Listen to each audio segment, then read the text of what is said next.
joni en keɗoto yimɓe miñiraɓe Abdoul Cabral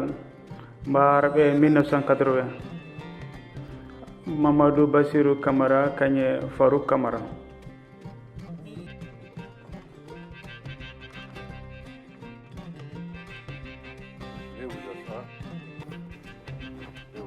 aya jooɗe bisimilla jooɗe. Monsieur Mamadou Bassirou Camara. Monsieur Mamadou Bassirou Camara kañum monsieur Farouk Camara. Vous êtes tous les deux les frères aînés. onon ɗiɗon Karim Camara du Capra. on mawniraɓe Abdoul Camaral Camara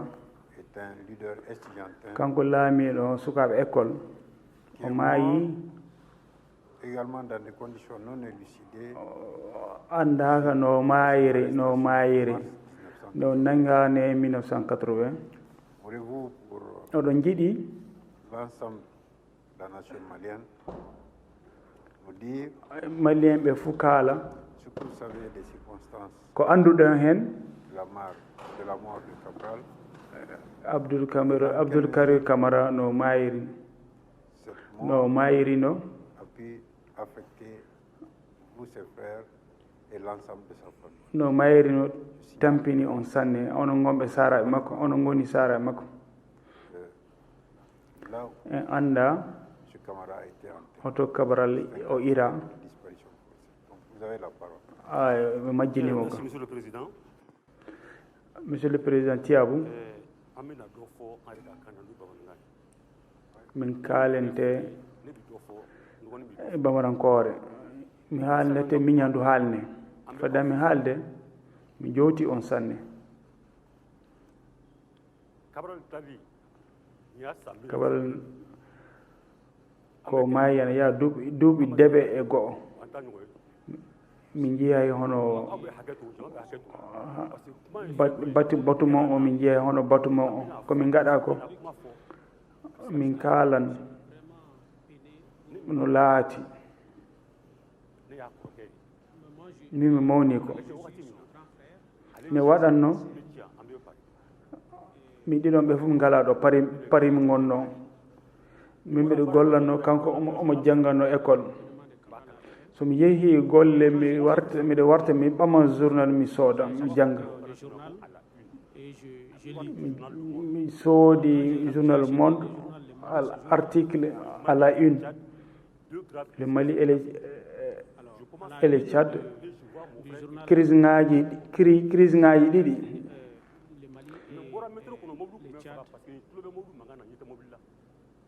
mi yalti les métro mobile aji ana ndaara fa mbaraga jaati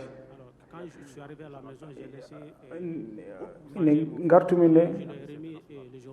mbimi mi sooda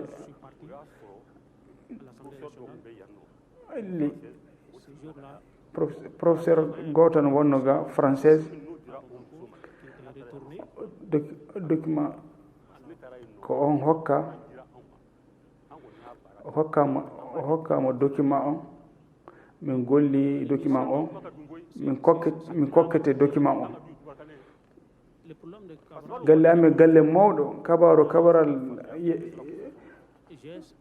ana mawni sanne mi jogi document o mbawa tilade jowtude on fe min tiltako jowtude on mi jowtan kañe président Mali Bandaw dartiran o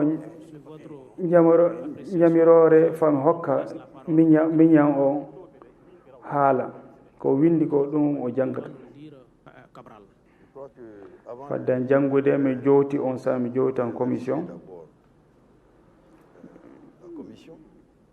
mi jowtan yimɓe hewɓe faddan jowtude beaucoup de gens. Mais avant de les remercier, mes pensées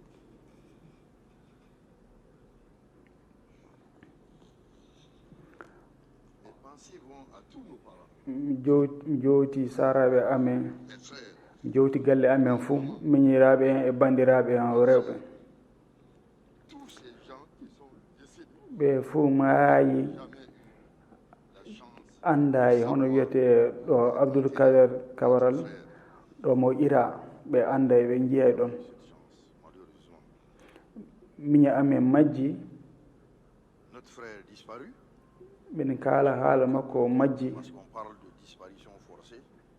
on est obligé minen de kaani haalde haala mo miɗo jowta kasi Je salue ici aussi tous les yimɓe compagnons Kabaral infatigables yimɓe de inem so wonaa ɓen qui sont ici so dans la wonaa salle. ɓen min garataano ɗo On ne serait pas ici aujourd'hui. On l'aurait giɗɗiraaɓe oublié makko de ɓe nous. tampata anaga Les amis infatigables de Cabral. mi ils sont jowti là. kasi ɓiɓɓe amen Je salue jokkuɓe tous les amen enfants qui nous ont ɓe suivis. annda homo Ils ne woni savent Kabaral même pas qui est Cabral, mais qui nous ont suivis. Nos enfants de l'UNEM, Kabaral parce que beaucoup de leurs enfants portent le nom Hawɓe de Cabral. Ils sont là. Ils s'appellent hono wiyete Abdul Karim hewɓe Camara, anaga Abdul Karim tokoraɓe Camara, maɓɓe ils sont tous là. Abdoul Kabaral Koulibaly Les enfants ɓiɓɓe de Cabral, ils sont tous là. ɓe fuu yo Kabaral emi jowtoɓe sanne Je les salue, je ne peux pas les oublier. kamɓe C'est ngoni eux, les futurs yimɓe lobbuɓe porte-étendards. monsieur le président Monsieur le Président, nous sommes soumis, comme ana vous le constatez, wajimbini min e mawnan nous sommes soumis aujourd'hui à mon frère et moi à ko hunde une ko épreuve tiiɗi sanne ko tiiɗi sanne min kaala dow miña amen celui de parler de notre frère majjuɗo ana yaha duuɓi deɓe depuis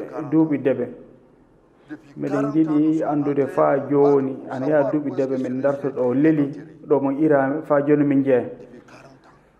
le duuɓi deɓe ɗe Il y a des laamiɓe autorités dans ce leydi pays-là. ni ana ɗo min keɓa yiide ɗo o woni hono nangira hono Comment ɗum il a été laati enlevé? Comment c'est arrivé? kal hono wiyete fami heɓa fami À yiya partir d'un document hono ɗum laati qui a été rédigé par un de nos grands frères qui a suivi les mawna événements. amen won binduɗo dewtere o heeɓi hakkileji windude ɗum fuu ñande fuu Noter ces événements au jour le jour. ɗum fuu Donc, tout a fuɗɗi commencé sappo le 10 mars mars 1980. ɓe hewɓe mo ndimanoka Beaucoup de ces enfants 80. n'étaient pas encore nés. mawni Kabaral Mamadou Camara Cabral, kanko ɗo o maayi malheureusement disparu. o nanngama hono wiyete dammugal amen ka ɓe joppima ɓe miili kanko wonno Kabaral Parce qu'il pensait que c'était lui. sappo mars Cabral. beete law Le 10 mars, arrondissement arandejo wari le premier ɓe ngari arrondissement dartude Mamadou vient chercher Mamadou encore. ina amen Camara Et notre maman, Koumba Camara. kiikiiɗe Notre grand frère Zakaria miña Camara amen Zakaria Camara remplacé ɓe yahan lomtoɓe ɓe jaɓay en échange. L'échange fa n'est pas Mamadou accepté que Mamadou ko mum ko ana wonno to sellano balɗe seeɗa souffrant. Les otages sans ɓe avoir joppi passé ɓen l'interrogatoire. 13 mars 1980 kiikiiɗe 13 mars 80, en fin d'après-midi, yalla ɓe mbawi dartude de rechercher mo leur frère. C'est à nous d'aller le chercher. sappo mars deuxième arrondissement ɓe ɗum Deuxième arrondissement entre en action. inni ko nanngama maman est encore Zakaria yeehi fa lomto inniɓe Zakaria s'y rend ɓe pour joppiɓe la remplacer. ɓe Ils seront relâchés tour à tour et remplacés finalement par battiti l'aîné hono de la wiyete ɓe famille lomti Ibrahim Ibrahima Camara, Camara malheureusement disparu aussi, mawna amen qui y passe la nuit dans waɗi hono salle de wiyete garde, une salle de jamma fuu crasseuse, omo wonno to gardi en to sans caggal mo ɓe interrogatoire. joppimo Il est encore relâché pour cause ɓe mbi parce que o wala défiance o wi o wala nafa ɓe Abdul joppimo Karim Camara, le jeune frère recherché. beete 15 mars 1980 Inna Ame et Zakaria la maman et Zakaria ayant la certitude auprès du golle maɓɓe wala premier arrondissement ɓe jeehi deuxième arrondissement fa anda no kulleji ɗi jarata voir un peu comment les choses évoluent parce que l'aîné de la famille était hammadi galle ana wonno jungo maɓɓe kaso en prison kañum heccimi fo o sella de la famille ayant un certain âge étant aussi souffrant bon la police profite de l'occasion encore pour arrêter police en nangi hono wiyete Inna Amen kañum Cheikh Camara Mariam Camara e yimɓe woɓɓe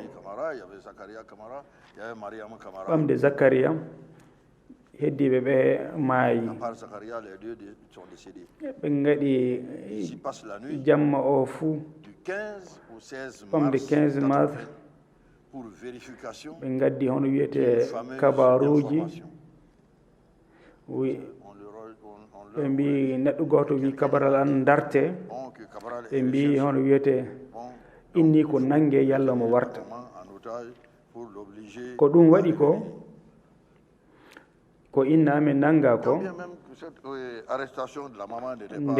nden ɗum wona no hakika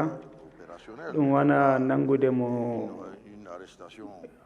faɓɓi janngo mo 10 mars ɓe nangi Inna Ame e mawne ame e miñiraɓe amen gaɗonnoɓe enquête o ɓe garti kasi ɓe gari nangude hono wiyete mawne ame debbo ɓe torri ɗum sanne ɓe caami ɓe caami dow makko ɓe ñani e makko deuxième arrondissement fee gooto wawa jondirade ɗum ko bonanda ana wawi waɗede le galle gooto kawaral jogino duuɓi 25 ɓe nangi bandi ko debbo ɓe torrimo ɓe gaɗi hono wiyete gaɗnimo bonandaji ɓe jani e makko ɓe tunninimo ɓe naɓimo hono wiyete to Kaba Camara denɗe amen gooto kañum du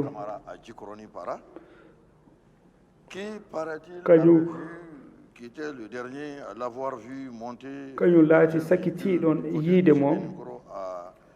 o wiyama o naati mobile yaade frontiére Guinée kanko du ɓe torrimo ɓe gaɗimo baga yalla omo haala kabaral yalla o haala ɗo kabaral woni ɓe jeehi ɓe tawoy ono wiyete tawoyde kabaral Masala gendi gellel pamarel Masala ne o finine o acci hoore makko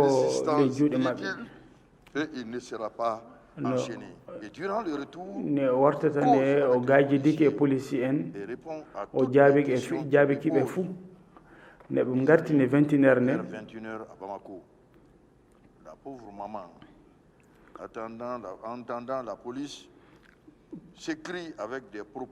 ko policier on nani policier en kalta ko Inna Ame sonkini policier en mbi gatta kabaral feewi ko boni gattamo feewi hunde ɓe kalnanmo tan foɗo waɗa tiiɗal foto tinna caggal mum ɓe ndesimo deuxième arrondissement ɓe nangimo ɓe mbi sino haala o haala dow inem o wiya inem darni haɓɓo mum o waɗi jamma 16-17 1980 yimɓe Mali fuu nani kaña hono wiyete fili leyɗele piiliɓe Mali fuu wiyama Abdoul Karim Kabaral nangama contre toute attente après cette déclaration, Cabral et Cabral et les kañe camarades yimɓe arrêtés nangaɓe avant lui, ou qui se sont kokkuɓe rendus yimɓe pour hoore mum e libérer yalla leurs yimɓe parents, ma no parce joppe que les autres aussi, ɗum leurs fof ɓe parents joppa ont e été mum. arrêtés. Et ils ne sont pas relâchés. Cabral yiyama tawi few hunde wala e makko Cabral est vu caggal mum indemne pour la dernière fois ɗum waɗi hono wiyete altinere beete nde taƴa koƴol wakkati midi o walano police kasi. il ne se trouvait plus à la police. Les parents ont essayé d'aller lui donner à manger. On leur a saraɓe dit, amen bon, tewti pas fa la peine. kokka mo ñamduɓe mbi Il aura on mangé wala nafa o hokkete là ko où il a ñaama été amené, ko ɗum waɗi ko disent les agents sur place. mawne amen Zacharia Après, notre frère Zacharia wi ɗum tawi a été qu'il est détenu au ana wonno Kampala. Kampara Kampala, cela a son jamma sens. 18 Nuit du mars 17 au 18 mars, jiɗiraɓe Kabaras des kuli camarades de Cabral kuli inquiets des premières rumeurs viennent demander ɓe ngari ɓe landi kabaru Kabaral hono wori 18 le mars lendemain 18 mars 80, ils reviennent de bonne heure, convaincus eɓe apparemment de la jondori mort secrétaire général du maɓɓe secrétaire général. warama 18 mars Le 18 mars 80, yimɓe luumo les membres de la famille, ɓe ngari avant midi, ngari reviennent à la maison. galle La galle maison amen était tawi jamana hewno galle amen sanne un monde fou en délire, yimɓe tawi réclamant le corps ou yimɓe la libération de leurs mettuɓe camarades sanne détenus. joguino metti sanne sina Kabara yoppe N'ont vu personne qui pourrait te goto wawa affirmer wiide yihi hono wiyete le corps de ces yeux. tew Kabaral o warama fe goto wawa wiide noon D'aucuns citent comme source des élèves stagiaires de l'école de médecine, stagiaire kañe infirmier en des stagiaires et des infirmiers qui accompagnaient ce Mars, lundi sappo 17 mars. le directeur de l'hôpital ɓe Gabriel. nani Les élèves rendent compte avoir appris guiɗiɓe de leurs docteur camarades Dab de l'école de médecine que le docteur Dab kañum jaɓay avait refusé plutôt de s'occuper d'un patient jaɓay sawrude qui lui est arrivé. ñawɗo mort. ñawɗo Il a gooto refusé de le garder pour éviter de fabriquer o wi hono wiyete o marata mayɗo gooto waddama o wi sina fa moƴƴina ɗerewol wiide hono wiyete no o mayiri o jaɓay du présumé défunt. saraɓe ɓe Nous cherchons de gauche à droite saraɓe mayɗo à o voir Abdul Karim Kamara, mort ou vivant, e dardamɓe junngo ñaamo kañe junngo nano c'est une affaire incroyable. yiide andude ngoonga dow mayde Abdoul Kabaran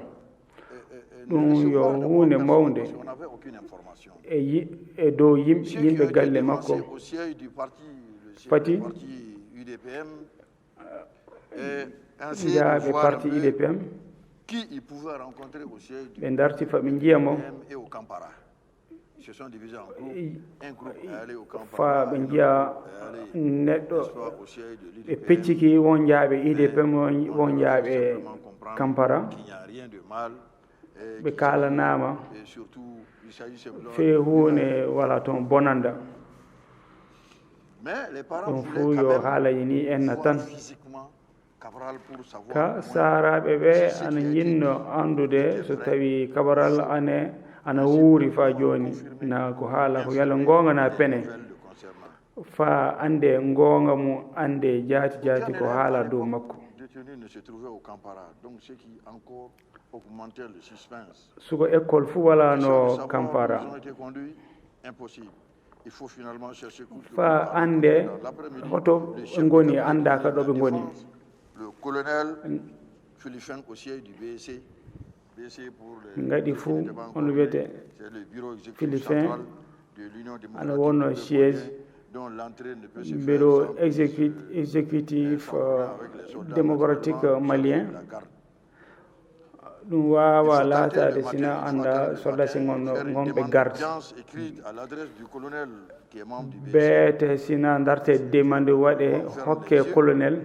gonɗo BC Sur l'urgence de la situation. secrétaire uddan muma guite On cherche un autre membre du BC pour essayer de dow voir kulleji ngaɗoɓe s'il ɗi peut nous informer. darte neɗɗo be se goɗɗo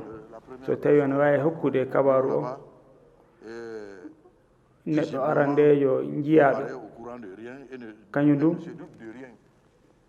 wi andana hen hunde Il appelle andana Philifin, hunde ɓami téléphone pour solliciter noddi de Philifin l'audience. Mais au moment où il donne le motif, dardi Philifin yalla yiide Philifin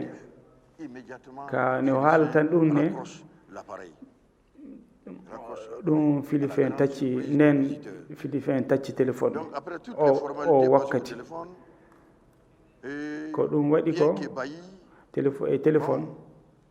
il reste là minen ɗum wemmimi sanne une hypothétique information ya fadde et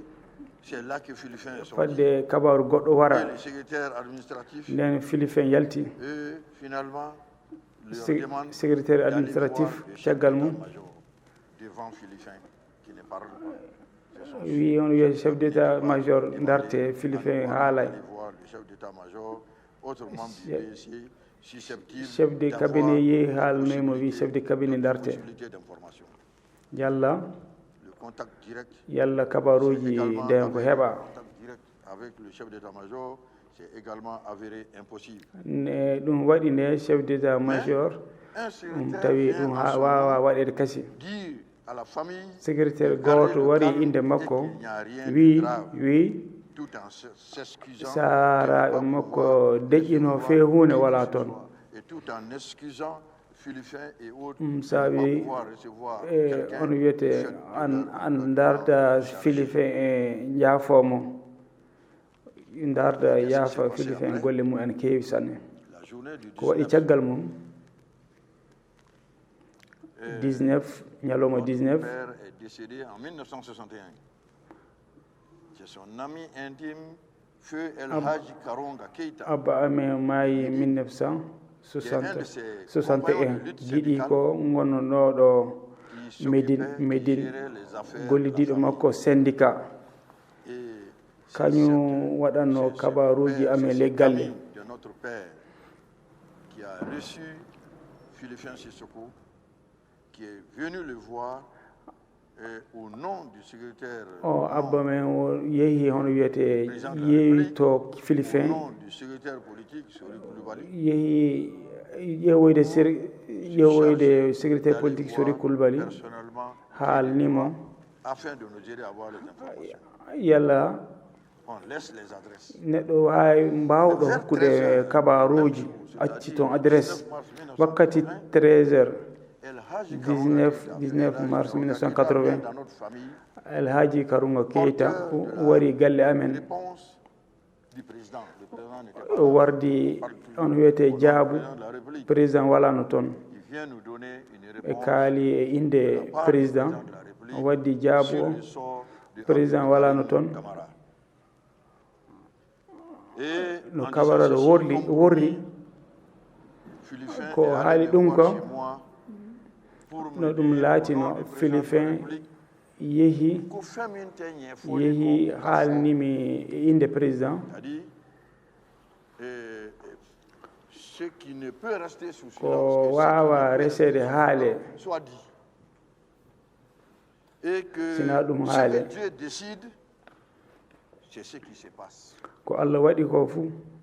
ɗum watta C'est nous ko qui Allah avons waɗi pris fuu ɗum Abdul watta Karim Camara. Il est mort entre minen nos nangi mains. Abdoul Karim Camara Nous nous sommes chargés de o la maayi le juuɗe amen Voilà le message minen mi irimo qui nous a été rapporté par l'ami ɗum woni hono wiyete kabaru o de Philifin Sissoko. ɗum Mais jusqu'à présent, inde ɗum hokka e giɗo abba amen kabaru wara haalnamen ɗum waɗi 19 mars 1980 où a-t-il été enterré? hoto ira Dans quelles circonstances il serait-il mort? hono o mayri Malheureusement, minen mi anda min anda monsieur le président depuis donc 40 ans, gilla duuɓi deɓe nous sommes à la recherche de notre frère. miɗen darta hono miña amen miɗen darta mo miɗen darta yanande makko hoɗo woni hoto yanande makko woni J'allais dire, où a-t-il été miɗen jeté jiiɗi andude hoto par tippa les sbires de Moussa Traoré. yimɓe Moussa Traoré kañum politique On est obligé de dire son nom. miɗen kaani haalude inde makko hoto tippa Où est-ce qu'il a été jeté? Parce qu'il y a même des haalaji jaati haalama ɓe mbi voyez, on on a wiyete jeté son corps. oɗo wiyete tew makko tippama Je m'arrête là pour l'instant en donnant la parole. ay joni mi daroto ɗo mi hokkan hono wiyete mawnan gorko haala ɗi haalaji. Je vous remercie.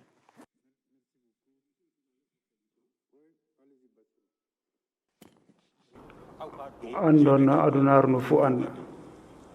omo wonno Cabral kanko laamino syndicat sukaɓe école o yinno sukaɓe école jangga ley deƴƴere hono golle heɓirte hono golle newirte ley sériyaji moon hono in kalan ɗo inde ɗum woni fuu kanko o hawrayno Moussa Alpha Man Komar kañe Moussa hono wiyete o hawra e Moussa Abdelkader Cabral kañe Ceble Dramé kañe Alpha Omar Konare ɓe jeyto Moussa o wi ɓe naata e inem o wi ɓe natta hen o wi Alpha sa wawa marde sukaɓe ma ƴiwe toon gilla nden fa Cabral nanga ko hani waɗede fu waɗama ɗum woni nangudemo arande hoɗum mbawi ɓeydude hen ko haali ho ɓeydi komi haalta ɗum fewi koɓe nanga ko o mbi o nangama masala ƴaɓɓaki balɗe 15 neɗɗo politique wi fa ɗum wono wiyete fa ɓe kella galle amen ɓe nanguimo luumo ɓe nangi hono wiyete bande amen debbo nangama ɓe jani e mum ɗum ɓe gari ɓe kalni Moussa ɓe mbi hono wiyete Cabral maari o wi homo wi mbaruno Cabral o wiyano goɗɗum a président a haalnama wiyama o warama a waɗa fewune Moussa Traoré hono wiyete o heeɗike hono wiyete miña Moussa o hanno haalande miña Moussa ɗo hono wiyete miña o leeli Mariam noddi Moussa nannimo le suudu gilla ɓe jalti Moussa haala e hunde kasi nde kudita waɗa Moussa nde Amadou Toumani wari faali galle amen o wari o jooɗi faali garwal hono wiyete le galle garwal innam o jooɗi to dow hono wiyete kulluwal o haali haalaji fuu o itti hono wiyete sordasien 10 sordasien 3 itti Conakry o waddi ɓe ɗo o wi hono wiyete yanane makko ana hono wiyete la febugo e mbi hono wiyete ɓe itta hono wiyete tew makko ɓe naɓa hono wiyete nokku goɗɗo ɓe mbi hono wiyete maçon o ngara ƴeewa mbi fewne wala to wona bottuji tan woni hen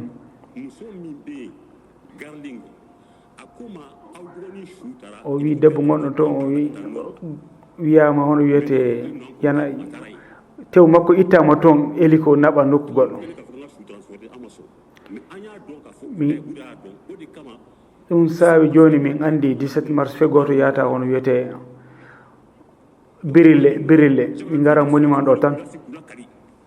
eɓe mbiya hono wiyete tomo leeli tawi o lelaki toon fe Allah tan wawi rende Mali hono wiyete laamiɗo an hani halle gonga Moussa haalay gonga accete haalay gonga o wi fadde transition timmude o wi subaka mi hokkan alpha laamu mi hokkamo dossier Cabral talkuru Cabral mi hokkan Alpha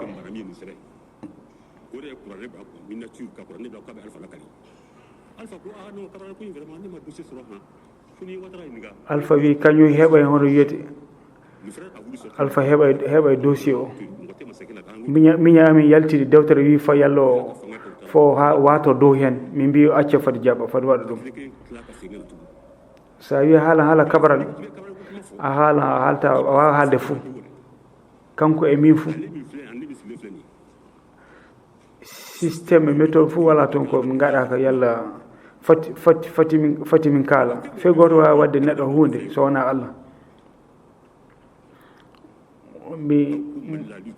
mali hono wiyete corruption gañi fati waɗe hono wiyete yimɓe gonɓe gaɗoɓe corruption jaati ɓe goni laamiɓe ɓe jaati gatta ɗum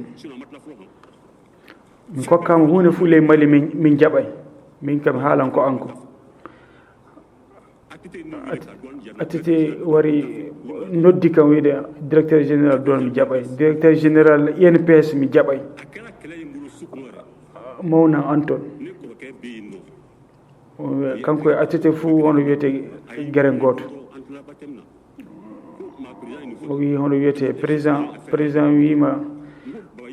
fa hokke ɗum fof o annani joni mi e hono wiyete guiɗoma on woni neɗɗo laaliɗo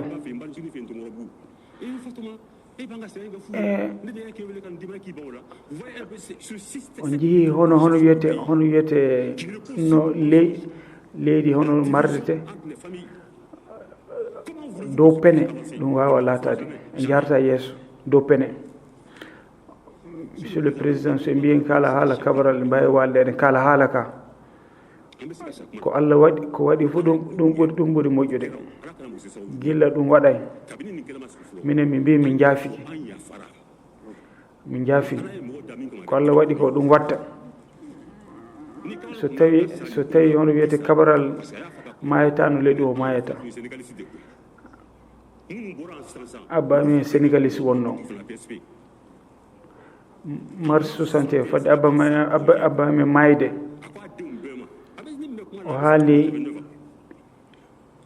o haalini ɓiɓɓe makko sono jiɗi natude politique kañƴe kabaral on wiyete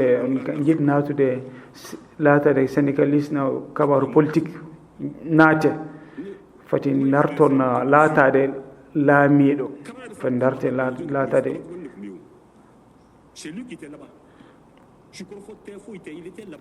nde kabaral wartene Amadou Toumani wonno toon caggal mo mi jaati mi heeɓi preuve ngaji ko ñim les o sal goto mimi hokki on wiyete démission monsieur le président andi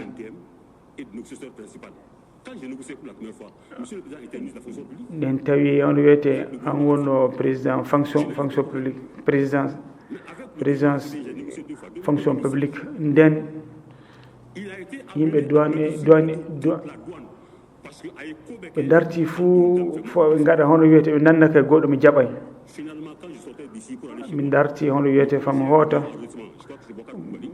Bocar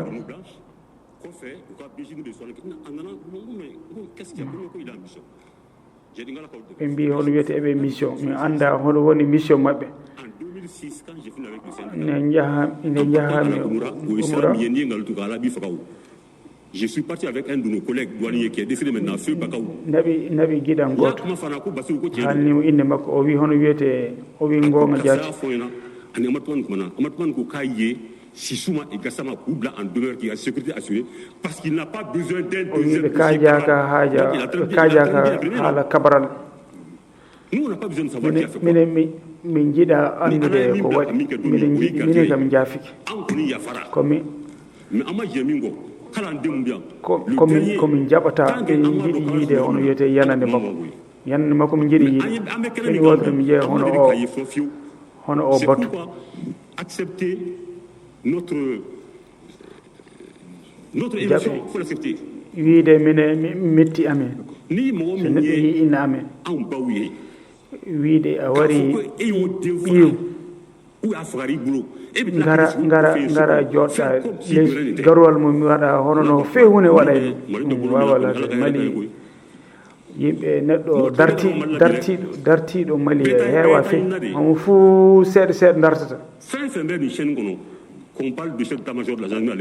chef d'état gendarmerie Mamadou Keita celui du BC hono wiyete qui a vu Philippin parce qu'il savait rien du tout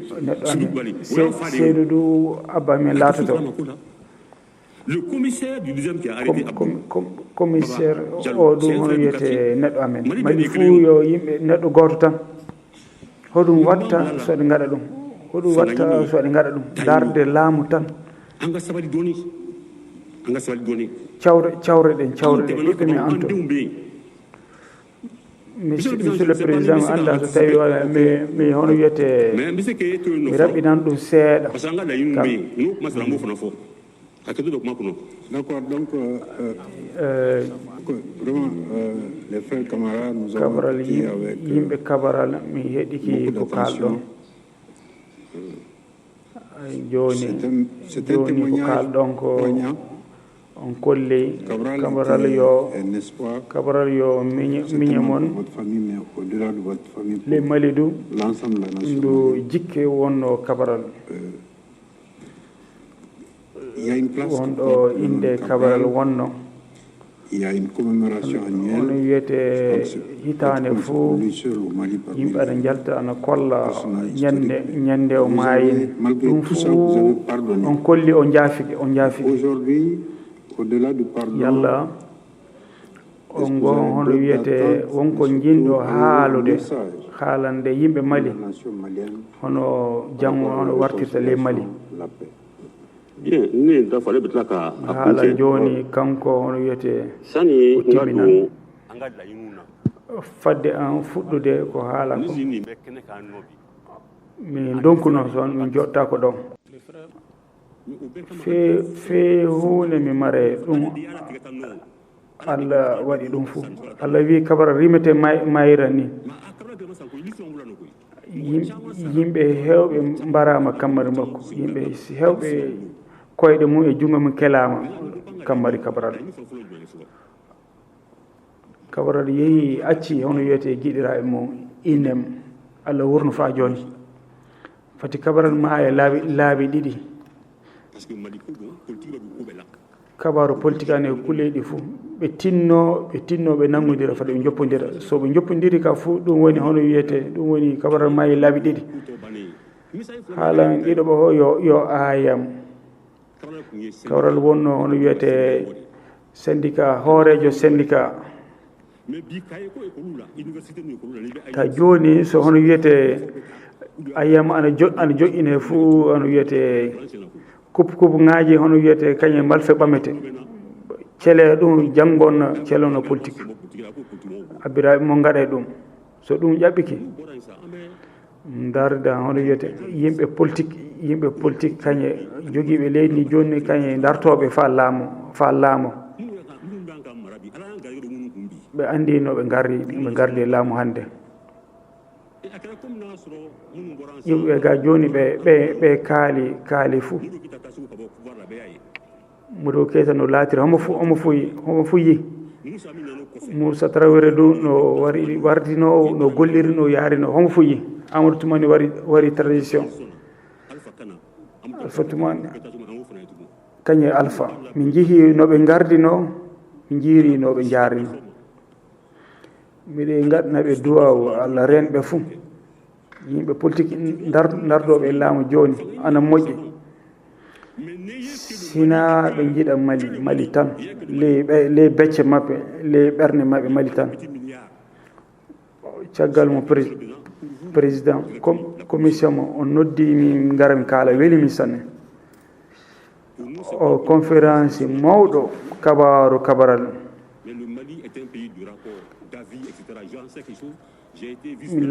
mi laati vice président économique duuɓi 10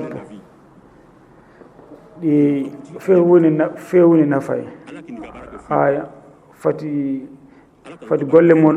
golle mon laato mere mi darde Allah fati golle mon laato mere sabu ngadi rapport ngaji fati laato rapport ngaji ɗi tan minen miɗen jiiɗi yiide yanande makko tan yalla miɗe gaɗa ɗum abbiraɓe amin inniraɓe amin fuu maaye ɓe jeeye ɗo leli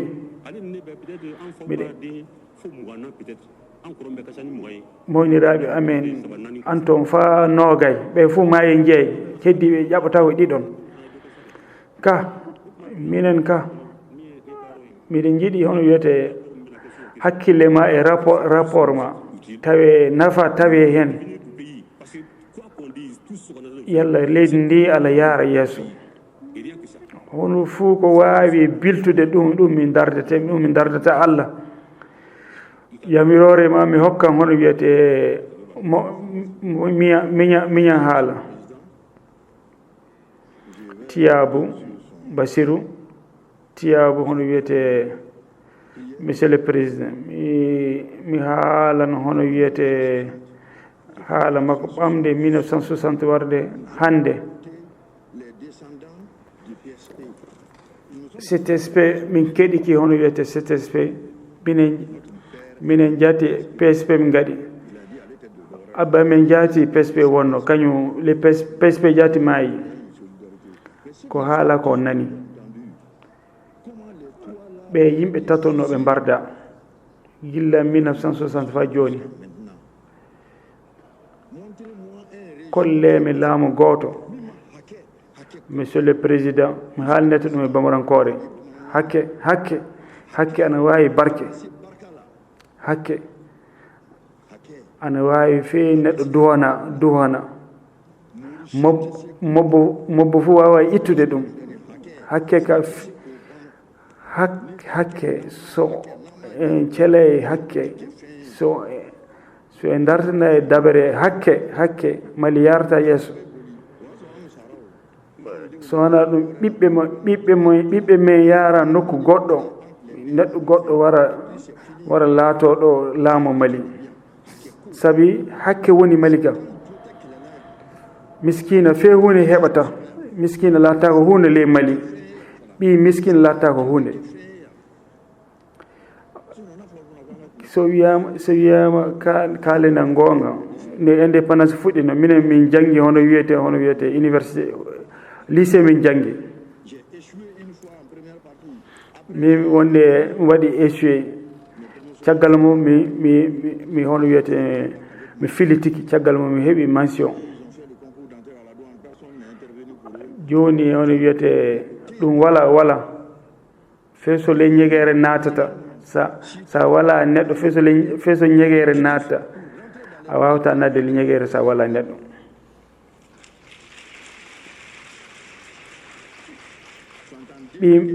ɓi miskina laatake hunde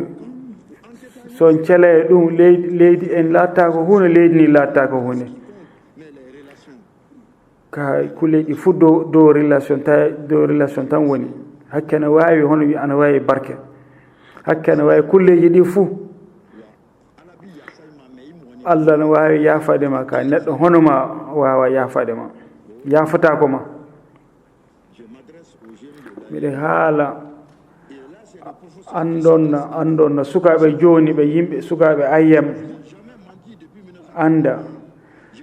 gilla 1991 min wonno jangguinowo miɗe yahatno ina kiɗɗo o mi haalni sukaɓe l'école gaɗe négociation ngaji gaɗo hono wiyete eɓe ƴoñña o ɓiɓɓe mabɓe ana jangga français Canada joni en fof en jiyayna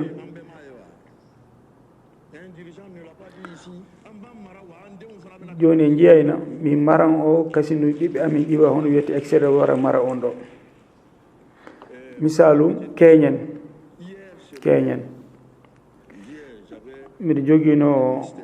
cours to master en mbiɗa wonduno secrétaire général kiɗɗo monsieur Kondo miɗo gonduno mi soodi hono wiyete kufne joman hanno warde hokkude ka kufne efseg jomum wi a tonton to haɓo watta to mi wawa yaade toon de mbimi Konde kaɓoɗon yalla ayem ana hewta inde mum minen mi gaɗa négociation inem fene wotere waɗa e hono wiyete waɗa e négociation saɗa andi a pasan sa anda a pasta wadde liste winde inɗe yimɓe kanɓe paasude wiide sina giɗiraɓe mo paasa sono ɗo fof o jaha grève on oɗo jiiɗi Mali yaara yeeso Mali yarata yeeso ɗum saabi eɗen goni fa joni caggal so gana dernier fof ene goni hono wiyete dernier ne jokki emen ene mbiya en malien min wona malien mi soudanais sabi miɗe jaɓini Soudan fina tawa mom Soudan e fentano Soudan e wujjatano joni eɗen gujja eɗen andi gujjowo miɗe haalanno haala contrôleur général saɗa yiɗi contrôleur général lanɗo hono wiyete yimɓe politique en hoto ittata milliard faɓe gaɗa campagne hoto ittata ɗi buuɗi mi haalana miɗa haalde CVGR ɗo wiyama hono wiyete ɓe yimɓe janaɓe ɓe garan haalude yimɓe keɓuɓe bonanda garan haala hono latto kasi caggal mum hono latto ɗum woni timmina kabaru mum timmi fa caggal mum daña ko joƴƴina yalla miɗe jiiya yanande kabaral min jiiya yalla min jiiya yanande kabaral min jiiɗa andude homo waɗi hunde fuu min jiiɗa andude ka miɗen jiiɗi kollonka ɗo ira ɗo yanande makko woni ɗum min dartata monsieur le président min darde CVGR an tiiɗi de CVGR min nani CVGR an woodi ɓooyi leyɗele goɗɗe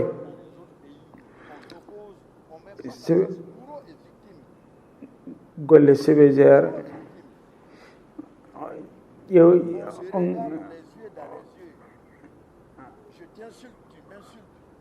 CVGR joƴƴina mo bonanɗo waɗana kañe bonnuɗo joƴƴine ɓe ƴewodira gite ɓe ƴewodira ɓe jennodira ka no gattonna miɗe jiiɗi fa joni miɗe yiiɗi CVGR winda ley ɗereje mum ɓe yimɓe hono wiyete ɓe yimɓe masimbina ɓe kaala CVGR daña ko bilti ɗum watta sababu wona min kaalan tan joni miɗe darda Allah wan hokka en sembe ɓe jiɓɓe Mali ɓe penata ɓe gujjata huloɓe Allah saɗa hula Allah kulle hunde anto a watta saɗa hula Allah joni acce hakke keɗodiren keɗe min jooti on sanne mi keɗiki on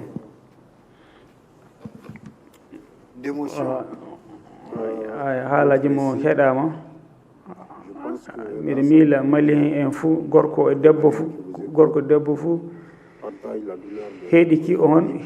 on andi tiɗalla mon wonko darduɗon min bindan ɗum joni hakkille am nde min puɗɗata o golle mbimi merde ley jama minen min on wiyete gaɗaɓe ɓe machine binaɓe ɓe kañe machine binɓe ɓe min joƴƴintaɓe nokku goto min joƴƴintaɓe nokku goto fa ɓe kaala noon gatta ɗum ka commission goɗɗo waɗi hono wiyete Afrique du Sud kamɓe ɓe joguino mandat maɓɓe eɓe mbawi wadde ɗum ɓe gaɗa amnesty ka minen ko amen ko amnesty wala ko amen ko ko amen ko ono wiyete yimɓe so tawi masimbinama an keeɓi masiba na gaɗama ko boni an mbawi warde sévégére gara kaala an gaari mbawi warde sévégére ɓe gara ɓe kaala wona mandat hono wiyete laamu justice wona ɗum wona ngala o mandat ɓe mbawi warde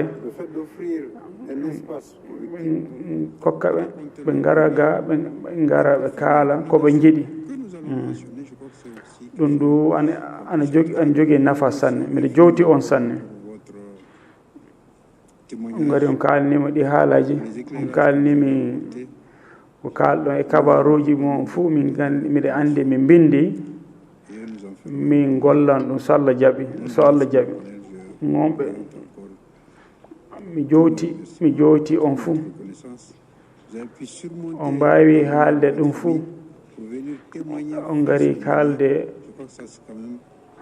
dow malien en fuu min jowti on sanne onon tiyabo. Merci beaucoup.